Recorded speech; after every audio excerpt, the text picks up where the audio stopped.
Top quality और consistent performance के लिए सिर्फ सिल्वर पंप नाम याद रखना।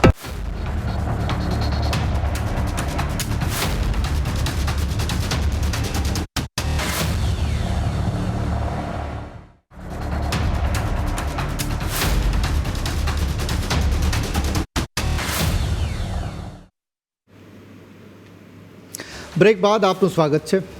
તમે પડદા પર તમાશો એટલે કે ફિલ્મ જોતા હશો, જો કે ક્યારેક પડદા પાછળનો તમાશો વધારે રસપ્રદ હોય છે. આજે આવા જ એક તમાશાની વાત કરવી છે.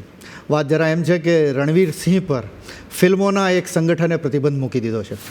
હવે આ સમગ્ર વિવાદની શરૂઆત ક્યાંથી થઈ એની અમે વાત કરીશું. ઓગસ્ટ 2023માં ફરહાન અખ્તર તરફથી જાહેરાત કરવામાં આવી હતી કે ડોન 3 ફિલ્મ બનશે. તમને ખ્યાલ જ હશે કે ઓરિજિનલ ડોન ફિલ્મ તો અમિતાભ બચ્ચન હતા. ત્યારથી 11 મુલ્કો કી પુલિસ એટલે ડિરેક્ટર્સ ડોનની રીમેક બનાવવાની કોશિશમાં ક્યાંક ને ક્યાંક લાગ્યા છે. આખરે ફરહાન અખ્તરે ડોન 2 ફિલ્મ બનાવી હતી, જેમાં શાહરૂખ ખાન હતા. હવે ડોન 3માં ફરહાને રણવીરને કાસ્ટ કર્યા હતા. આ ફિલ્મ માટે એપ્રિલ 2025માં શૂટિંગ શરૂ થવાનું હતું, જો કે એમાં થોડાક મહિના વાર લાગી ગઈ. આખરે ફિલ્મ શરૂ થવાનું હતું એના 15 દિવસ પહેલાં જ રણવીરે આ ફિલ્મ છોડી દીધી હતી. શરૂઆતમાં દાવો કરવામાં આવ્યો હતો કે રણવીર આ ફિલ્મની સ્ક્રિપ્ટથી ખુશ નહોતો.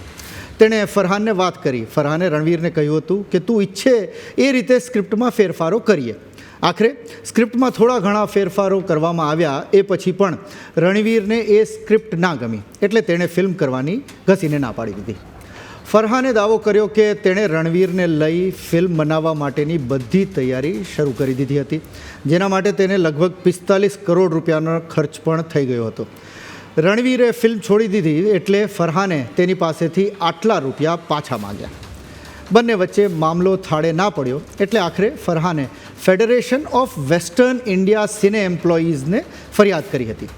ફરહાને ફરિયાદ લખાવવાની સાથે કેટલાક પુરાવા પણ આપ્યા, જેથી પુરવાર કરી શકાય કે રણવીરે ફિલ્મ છોડી હોવાના લીધે તેને ખૂબ જ નુકસાન વેઠવું પડ્યું. આખરે ફેડરેશને રણવીરને નોટિસ મોકલી, જેનો કોઈ જ જવાબ આપવામાં ન આવ્યો. જેના પછી 10 દિવસના અંતરે બીજી 2 નોટિસ મોકલવામાં આવી હતી, જેનો પણ રણવીરે કોઈ જવાબ નહોતો આપ્યો. આખરે ફેડરેશને રણવીરની વિરુદ્ધ નિર્ણય લીધો. ફેડરેશને રણવીર પર પ્રતિબંધ મૂકવાનો નિર્ણય કર્યો. ફેડરેશને પોતાનો નિર્ણય ફિલ્મ ઉદ્યોગને બતાવવા માટે પ્રેસ કોન્ફરન્સ યોજવાનું નક્કી કર્યું, જેની વાત કોઈ રીતે રણવીર સિંહ સુધી પહોંચી ગઈ. એટલે જ તરત જ ફેડરેશનને એક મેલ મળ્યો. રણવીરે આ મેલ મોકલ્યો હતો, જેમાં તેણે લખ્યું હતું કે આ મામલે હસ્તક્ષેપ કરવાનો ફેડરેશનને કોઈ જ અધિકાર નથી. જેના પછી જ ફેડરેશને રણવીર સિંહની વિરુદ્ધનો નિર્ણય જાહેર કરી દીધો. હવે જ્યારે આખી વાત જાહેર થઈ ગઈ છે ત્યારે રણવીર કંઈ પણ બોલવા માટે તૈયાર નથી. તે કહે છે કે તે સંબંધોની ગરિમા જાળવી રાખવા માગે છે, એટલે જ આ મામલે કંઈ પણ નહીં બોલે. ફેડરેશન પોતાના નિર્ણયને વળગી રહ્યું છે. તેમનું કહેવું છે કે જ્યારે કોઈ અભિનેતા છેલ્લી ઘડીએ ફિલ્મમાંથી નીકળી જાય તો ખર્ચો માથે પડે છે, જેના લીધે નિર્માતાઓને ખૂબ નુકસાન થાય છે.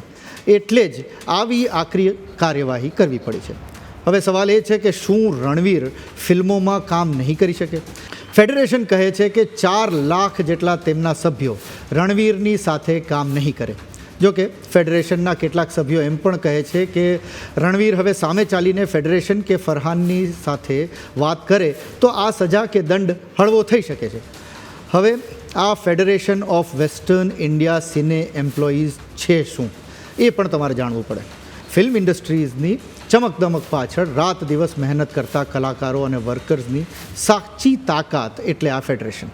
આ સંસ્થા મનોરંજનની દુનિયાના લાખો લોકોના હક માટે લડતું સૌથી મોટું સંગઠન છે, જેની શરૂઆત છેક 1956માં થઈ હતી.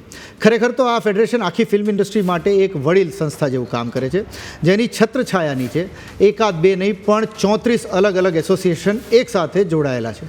આ કોઈ નાનું સંગઠન નથી. આ ફેડરેશન હેઠળ પડદા પર દેખાતા અભિનેતાઓથી લઈને પડદા પાછળ રહીને આખી દુનિયા ઊભી કરનારા ડિરેક્ટર્સ, પ્રોડ્યુસર્સ, કેમેરામેન અને ટેકનિશિયન્સના એસોસિએશન્સ જોડાયેલા છે. આ તમામ 34 એસોસિએશન્સના થઈને અંદાજે લગભગ 4 લાખ જેટલા મેમ્બર્સ આ સંસ્થા સાથે સીધા જોડાયેલા છે. રણવીર પહેલાં આ સંગઠને દિલજીત દોસાંઝ પર પણ પ્રતિબંધ મૂક્યો હતો.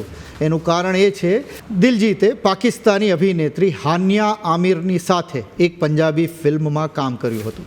ફેડરેશને 2016માં ઉરીમાં થયેલા આતંકવાદી હુમલા બાદ પાકિસ્તાની કલાકારો પર પ્રતિબંધ મૂક્યો છે.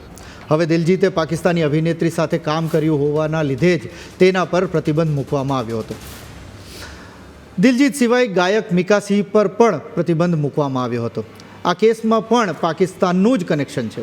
2019માં પાકિસ્તાનના કરાચીમાં મિકાએ પાકિસ્તાનના ભૂતપૂર્વ સરમુખત્યાર પરવેઝ મુશર્રફના પરિવાર સાથે જોડાયેલી વ્યક્તિને ત્યાં એક પ્રસંગમાં ગીતો ગાયા હતા. કુલ મળીને જોઈએ તો ફિલ્મોને બનાવતી વખતે પણ ખૂબ તમાશો થાય છે. રણવીરના બેન પ્રકરણ બાદ અમે દેશમાં ચર્ચાઈ રહેલા બીજા એક પ્રકરણની વાત કરીશું. વાત એક વિદ્યાર્થીની છે. CBSEની ભૂલના લીધે આ વિદ્યાર્થીએ ખૂબ સહન કરવું પડ્યું છે, જેના વિશે અમે તમને વિગતે વાત કરીશું. પરંતુ અત્યારે સમય છે એક નાનકડા બ્રેકનો.